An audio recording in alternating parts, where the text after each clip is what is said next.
Well, let's do this one on camera. My name is Brian Unsworth.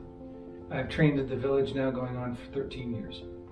I was actually searching for Kung Fu at the time I came to the Village and found Gus Gates' Kung Fu and Fitness here in Westlake Village, and been training here 13 years.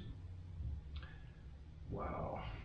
The Village has helped me with so much, it's hard to narrow that down to 1, 2, or even 3 topics, right? So in 13 years, the amount of growth and the amount of transformation that takes place at kind of all 3 levels of existence, physical, mental, and emotional, I would say probably the most important thing that I've learned at the Village is the totality of your existence and being balanced and coordinated in how you approach everything in life.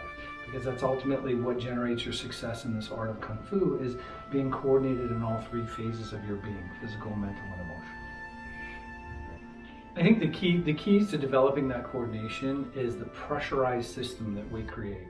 So in this art, in the way Sifu and all the other Sifus and the girls have created and developed the art over the last number of years, is the fact that you end up with so many components that you have to deal with and you have to balance. So you have form is done 3 different ways, right? You have learning beat, you have flow, and then you have regular beat.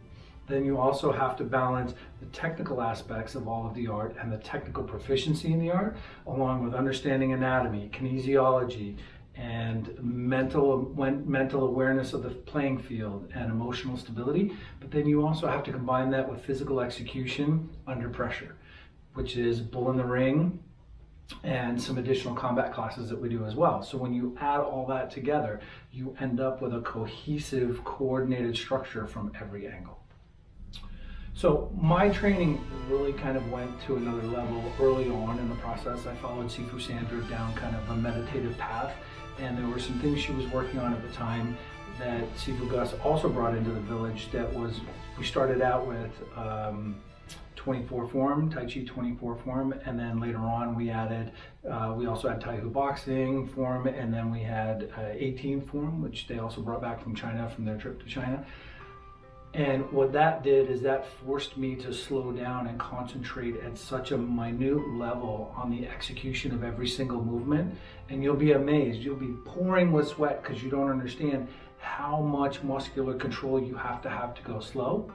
And then to be able to go slow at such an efficient strength position as you go forward, you end up with being able to go faster, more effectively, and with more stability. It's a weird dichotomy in how it works in Kung Fu, but how we developed it here at the Village is when you work on that slow process, slow becomes smooth, smooth becomes fast, fast becomes deadly. And that's how we develop the process. And that meditative side not only works you from a physical perspective, but also works you from a mental perspective. You have to be able to execute those moves at a high level of proficiency, so slow, you have to focus all the way down to every single muscle fiber. You know, Sifu always talks about, he feels it from the bottom of his feet to the tips of his short hairs on his head, right? And that is really the level you have to focus on to be able to execute 24 form, or 18 form, or Tai Hu boxing, to see it where it manifests itself in the ultimate form of Kung Fu and combat. I think working in the art was great from a variety of different perspectives. You know, being an athlete pretty much all of my life, you come in, I'm athletic, I can handle some things, but then when you're working out with people and you have to take responsibility for not only your control, but how your control affects them, they're your workout partner. You can't slug them like you slug a larger person. Like when I initially got here, it was very hard for me just because of my ethics and my personal perspective in life not to hit women, right? But here I am working out with all the black sashes, and the black sashes are basically 6 women and Sifu Gus. So it became hard not to hit women. Otherwise, I wasn't going to develop in my training. But what that forced me to do, and because they all weigh about 1/3 to 1/2 of my body weight, it forced me to develop a level of control so I could get a proper workout in for my sake and for their sake, and not injure them. And that forced me to develop a level of control that I expect from all the men who train in the Village now.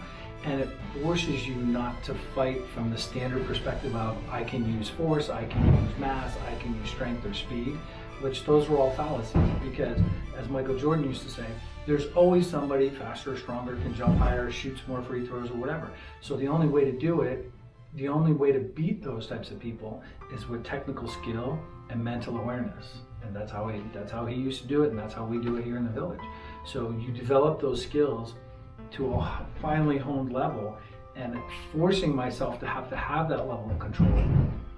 You know, you can't, somebody who you outweigh by 2.5 to 1, you can't just blast through them. You have to focus on making sure you make enough contact where they know how to move so that you can work on your technique, but also that you don't injure them from a long-term perspective. Well, I have to say, after my coming on 13 years of journey, I am honored to be in the position of Sihing in the village. I take that role very, very responsibly, largely because the standard that Sifu Gus has set, and all the girls and all the other Sifus here that have set, the bar is very, very, very high. And that requires a level of authenticity that most people only aspire to, or a lot of people talk about, but are unwilling to do the work to get there. So in my role as Sihing of the village is to push people and push them over the line, push them beyond their position of comfort, and get them to step up to where they need to be, or unfortunately get them to step out if they're not willing to make the commitment and the sacrifices to maintain the standard of quality that we expect from all of our black slashes. But for me, now getting to the point where I'm transitioning and I'm becoming the first male Sifu in the village, I don't look at it as male or female, because all the people that have come before me are tremendous fighters. They're all extremely authentic. They're all extremely capable in their skill set. I just look at it as the mantle's being passed to me to maintain the standard and be the standard bearer going forward for those who follow after me. I think for people who are looking for something, it doesn't matter what you're looking for, right? If you're looking for authenticity, this is the place to come, because we are authentic top to bottom. What you see is what you get. What we say we can do is what we can do, and we train in a way that supports that. If you're looking for a place to come to learn how to defend yourself, you'll definitely learn how to defend yourself if you're willing to do the training, put in the time, and put your ego aside and learn from us and the system. And Sifu and the girls have set a phenomenal example with the level of knowledge and the level of commitment they make into the way we do things and the way people are trained here. But you have to be able to put aside your ego. You have to be able to say, you know what? These people have walked the path before me, so I'm going to trust them and walk the path behind them and learn from them. If you can do that, you'll find pretty much what you're looking for, whether it's authenticity, combat skills, stability in life skills to learn to deal with, whether you have road rage or whether you have depression or whatever issue you have.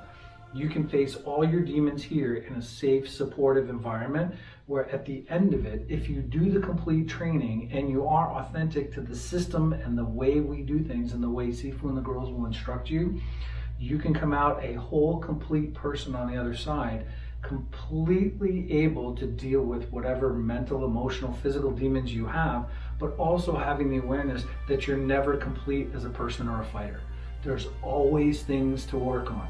There's always things that are going to agitate you. There's always things that you want to aspire to, and you just keep working. One of the most important things that came for me out of here is, we talk about it all the time, you have to be comfortable being uncomfortable. So you're constantly working on yourself, which is never a fun process. It's never comfortable. But if you want to be great at anything in life, especially in this art, you've got to be comfortable being uncomfortable. You've got to take a lot of input, and you've got to keep moving forward, no matter how rough it is, no matter how much you're beating yourself up with negative self-talk, no matter how much your emotions are getting ahead of you. There's holes in the wall at different studios for reasons, right? So it happens. So we get an influx of people obviously here from a variety of different backgrounds, and people who have a variety of different experiences, whether athletic or martial arts oriented or just sedentary life, and they want something new. The problem is almost everybody comes here and realizes it's not what they thought it was, because so much in life, and I said this in a thesis project I did as part of my path to Black Slash, so much in life is fake. right? And so many people assume that expertise or success in one area of life automatically translates into another area of life. And that is so not true. And there's so many people that think they train and they're hard and they're swole and all this, that, and the other. But the hardest, best people, okay, are people who weigh half my body weight, right? They fight like they're 3 times their body weight.